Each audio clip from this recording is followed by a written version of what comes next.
নমস্কার বন্ধুরা, Piyali lifestyle with ফেসবুকটা সকলকে স্বাগত জানাচ্ছি। দেখো দুটো পেঁপে এনেছে, আর এই পেঁপেগুলো কিন্তু আমাদের গাছ থেকে পেরে এনেছে। পেঁপেগুলো একদম কচি। পেঁপের আজকে নিরামিষ রান্না করব অল্প তেল মশলায়, আর এই গরমে অল্প তেল মশলা পেঁপের এই রান্নাটা কিন্তু দুর্দান্ত লাগবে।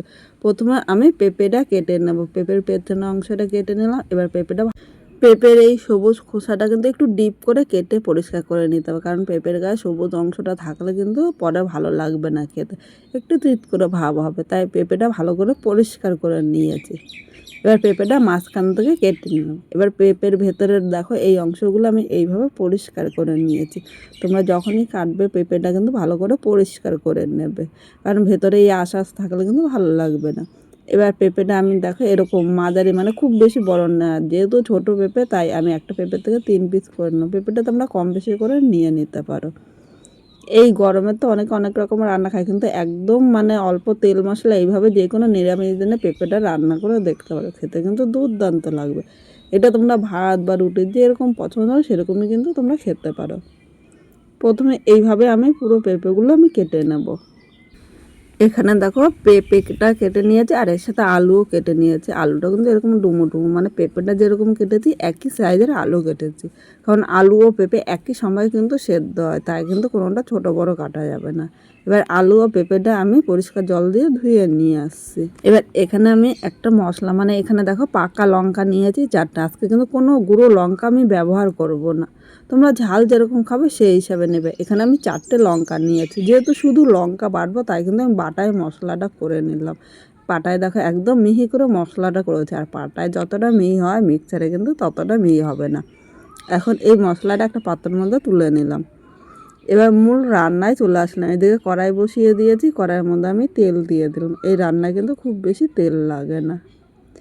তেলটা এখানে গরম হয়ে গিয়েছে। এবার এখানে কেটে রাখা আলু ও পেঁপেটা আমি নিয়ে নিলাম।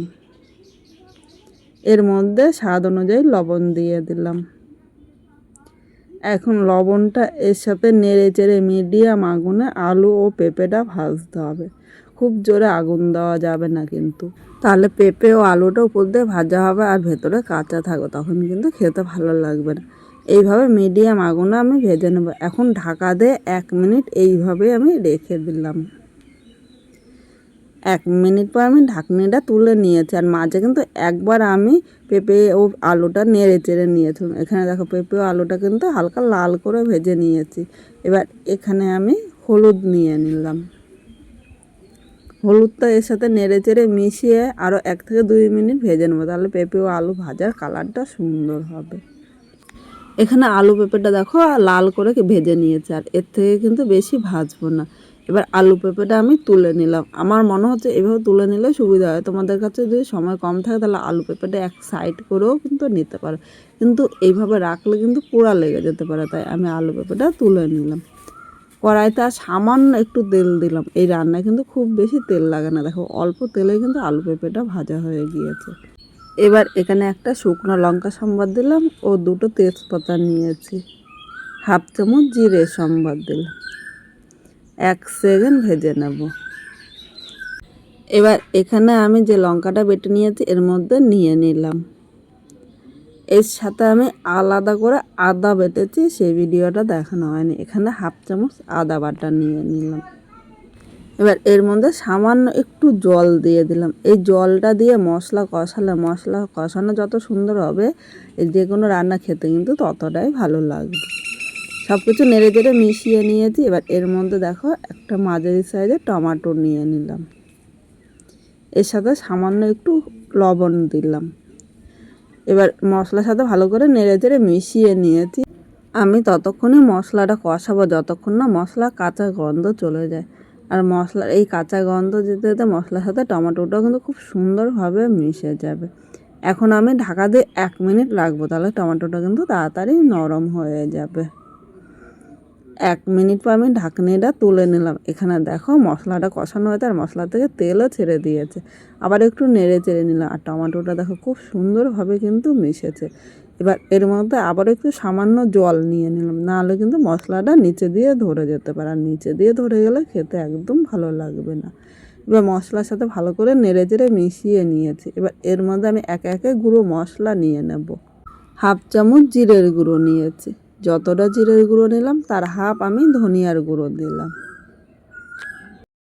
প্রয়োজন মতো হলুদ নিয়ে নিলাম ও স্বাদ অনুযায়ী লবণ নিয়েছি। এখন আবারও মিডিয়াম আগুনে মশলাটা কষাবো। এইভাবে 2 থেকে 3 মিনিট মশলাটা কষিয়ে নেব যতক্ষণ না মশলা থেকে তেল ছাড়ে। আর এইভাবে রান্না করলে কিন্তু দুর্দান্ত লাগবে। দেখো খুব বেশি কিন্তু তেল মশলা দিইনি, অল্প তেল মশলা কিন্তু তোমাদের সাথে আজকে রান্নাটা শেয়ার করছি। এদিকে দেখো মশলাটা কষানো হয়েছে আর মশলার থেকে তেলও ছেড়ে দিয়েছে। এবার এখানে ভেজে রাখা পেঁপে ও আলুটা নিয়ে নিলাম। মশলার সাথে নেড়ে চেড়ে মিশিয়ে আরও কিছুক্ষণ কষিয়ে নেব। দেখো এইভাবে অল্প অল্প করে মশলা কষালে যে কোনো রান্না কিন্তু ততটাই টেস্টি হবে। এখানে আমি 2 মিনিট পেঁপে আলুর সাথে মশলাটা কষিয়ে নিয়েছি, আর এর থেকে বেশি কষানোর দরকার নেই। এবার এর মধ্যে আমি গরম জল দিয়ে দিলাম। অবশ্য তোমরা চেষ্টা করবে একটু গরম জল নিতে। গরম জল নিলে ঝোলটা তাড়াতাড়ি ফুটবে, আলু ও পেঁপেটা কিন্তু সেদ্ধ হবে আর খেতেও ভালো লাগবে। ঠান্ডা জল নিলে কিন্তু ঝোলটা ফুটতে দেরি হবে, আলু ও পেঁপেটা শক্ত থাকবে, তখন খেতে ভালো লাগবে না। এখানে সব কিছু নেড়ে চেড়ে মিশিয়ে নিয়েছি। আর এই জায়গায় দেখো আলু ও পেঁপেটা কিন্তু সেদ্ধ হয়ে গিয়েছে, তাই খুব বেশি জল নিন, যেরকম ঝোল রাখবো সেই হিসাবে আমি কিন্তু নিয়েছি। এবার আমি ঝোলটা ভালো করে ফুটিয়ে নেব।